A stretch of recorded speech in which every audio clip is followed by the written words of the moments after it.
CD2. Wednesday, the 16th of February, 1944. I had to go up into the attic, through Pater's room, to get some potatoes today. When I was going up the stairs, he stood up and took my arm. "I'll go," he said, but I told him that it wasn't necessary. On my way down, I asked him, "What are you studying?" "French," he replied. I asked if I could look at his lessons. Then I sat down on the sofa and began to explain some French to him. We went on talking pleasantly about other things too, and finally he spoke about the picture of film actors on his wall. It's the one that I gave him, and he likes it very much. "Shall I give you a few more?" I asked him. "No," he replied. "I prefer this one. I look at it every day, and all the people in it have become my friends. Pater needs love too. That's why he holds Moushy the cat so tightly." Friday, the 18th of February, 1944. Whenever I go upstairs, it's always so that I can see him.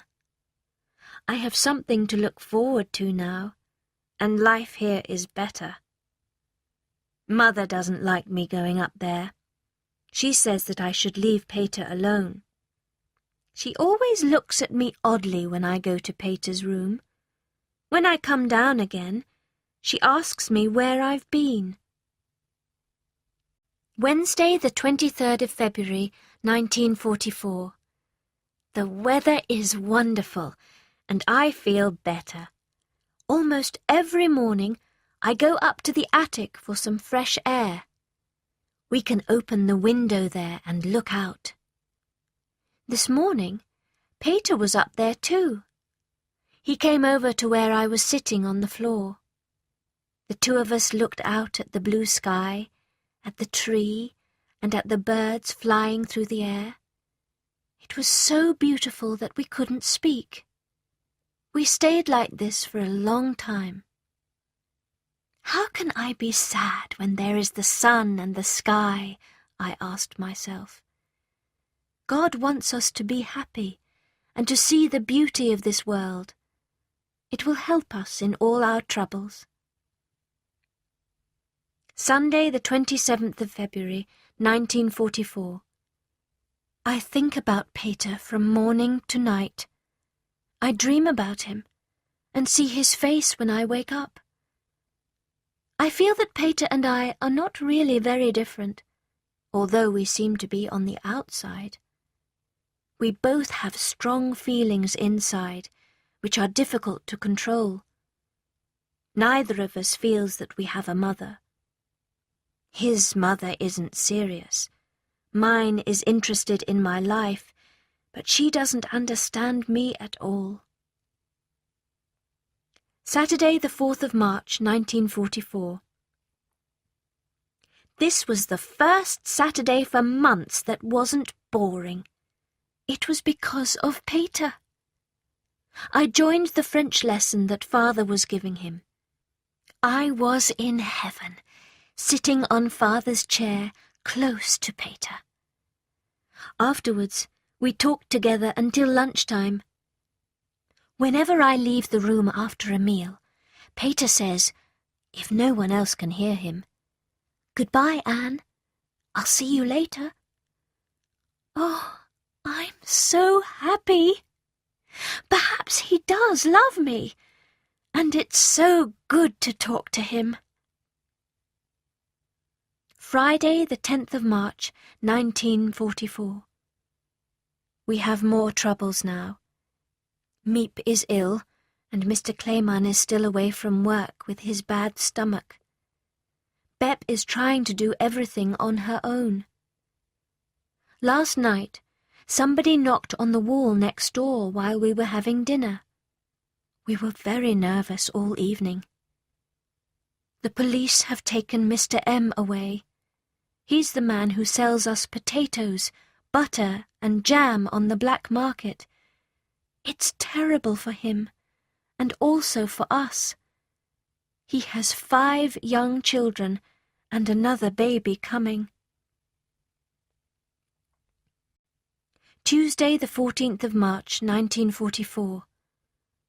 I'm sitting at the Van Daan's table with a handkerchief over my mouth.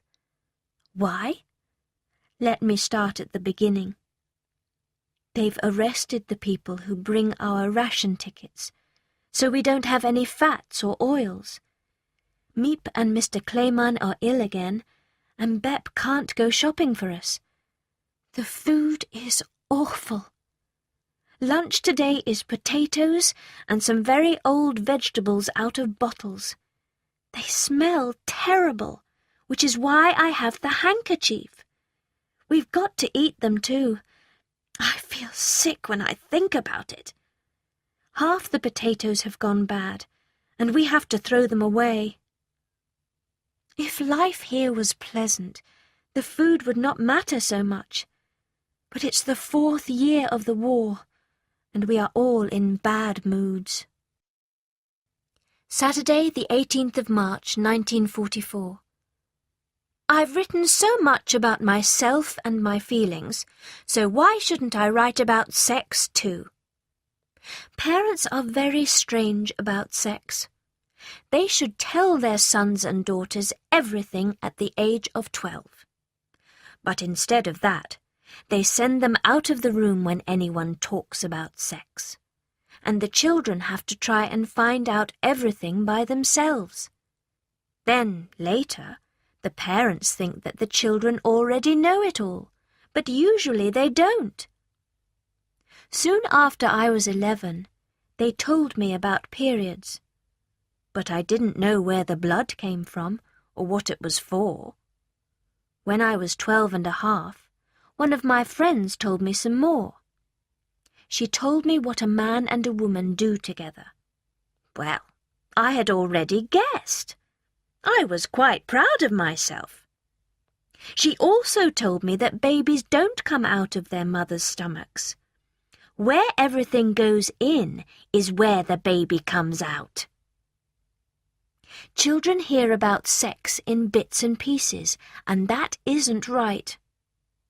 Although it's Saturday, I'm not bored. I've been up in the attic with Peter. I sat there dreaming with my eyes closed, and it was wonderful. Sunday, the 19th of March, 1944.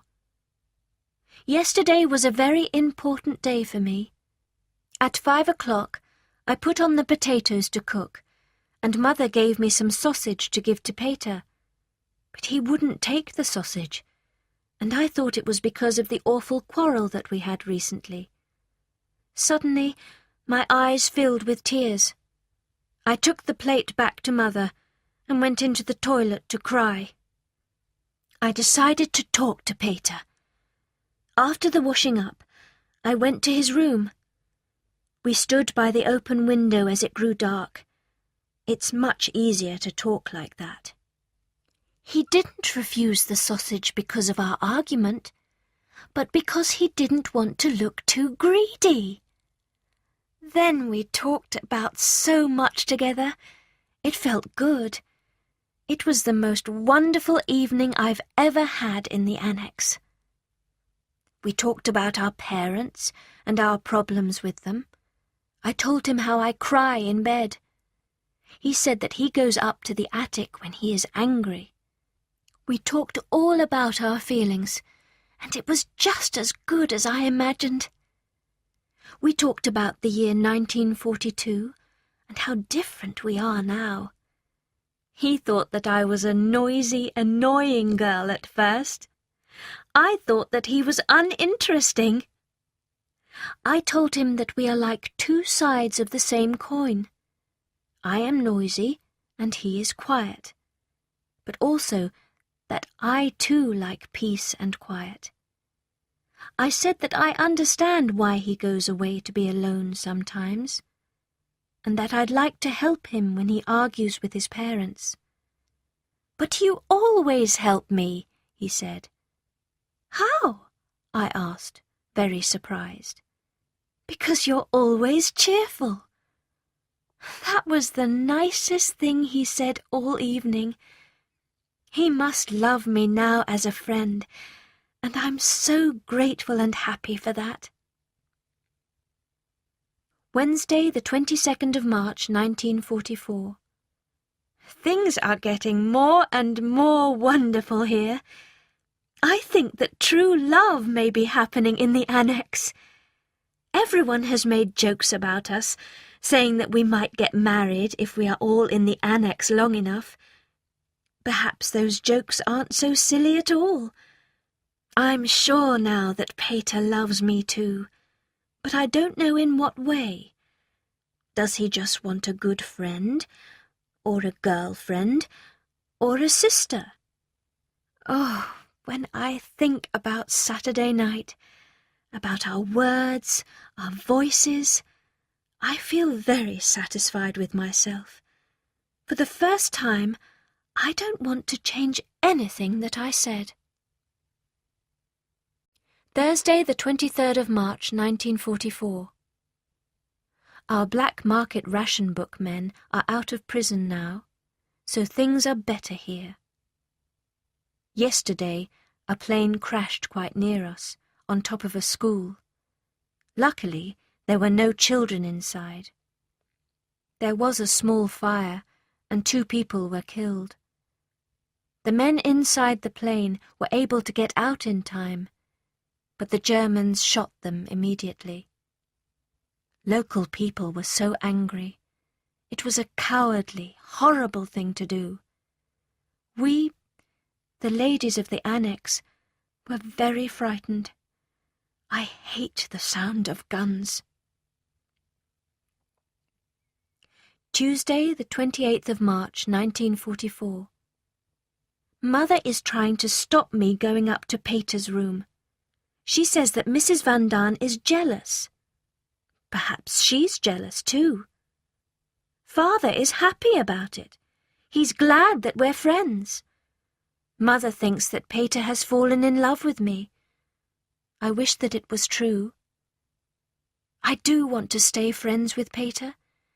We have our difficulties, but we have to fight against them, and in the end they will make everything more beautiful. When he rests his head on his arms and closes his eyes, he's still a child. When he plays with Mushi, his cat, he's loving. When he carries the heavy potatoes for us, he's strong. When he watches the air raids or walks through the dark house to look for burglars, he's brave. And when he doesn't know quite how to behave, he's sweet. Wednesday, the 29th of March, 1944. Mr. Bulkerstein, from the government, was speaking on the Dutch broadcast from London. He said that after the war they wanted everybody's diaries and letters about the war. They would be an interesting part of history. I might be able to write a book called The Secret Annex. People would think that it was a detective story. But seriously, 10 years after the war, people would find it very amusing to read about us. The Jews who were hiding. How we lived, what we ate, what we talked about. But although I tell you a lot about our lives, you still know very little about us. For example, how frightened the women are during the air raids. Last Sunday, 350 British planes dropped their bombs on Emoiden, so that the houses shook like grass in the wind. Or about the awful illnesses that people are catching here. You know nothing about all this, and it would take me all day to describe it. People have to wait in line for vegetables, and all kinds of other things too. Doctors can't visit the sick, since their cars and bikes are stolen at once. There are so many thieves around that you ask what has happened to the Dutch.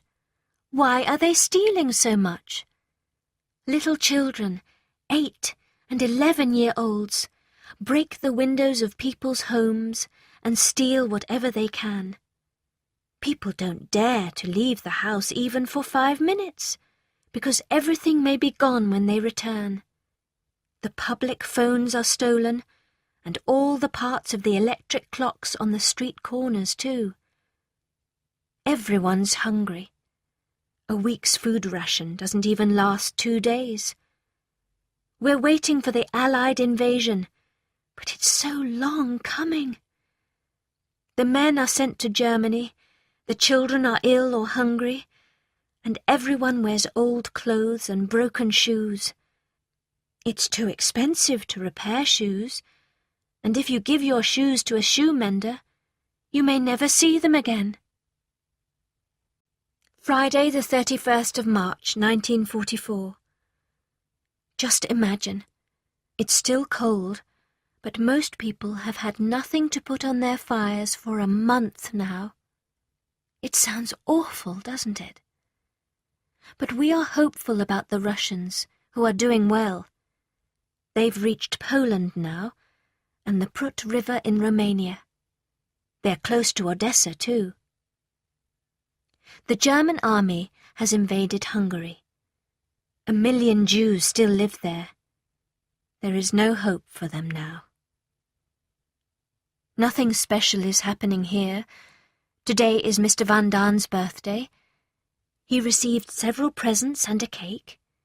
The cake wasn't perfect, because we can't buy the right things to make it with, but it tasted wonderful anyway. People are not saying so much about Peter and me now. We're very good friends. We spend a lot of time together, and we talk about anything and everything. I couldn't talk to other boys like this. We even talked about periods. He thinks that women are strong enough to lose the blood, and that I am too. I wonder why he thinks that. My life here is better now, much better. God has not left me, and he never will. Monday, the 3rd of April, 1944. I'm going to describe our food rations. Food is a difficult and important problem, not only for us in the Annex, but for everyone in Holland, all of Europe, and even further away. We've lived here for 21 months, and often at any one time there was only one kind of food to eat.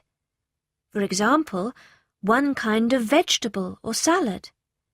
We would eat it with potatoes, in every possible way that we could think of. But now there are no vegetables at all. We have potatoes and brown beans. We make soup. We still have some packets and stores to make dishes, which are a little bit more interesting.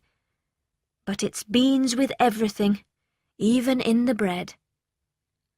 The most exciting moment is when we eat a thin piece of sausage once a week and put some jam on our bread. No butter, of course. But we're still alive, and much of the time the food tastes good too.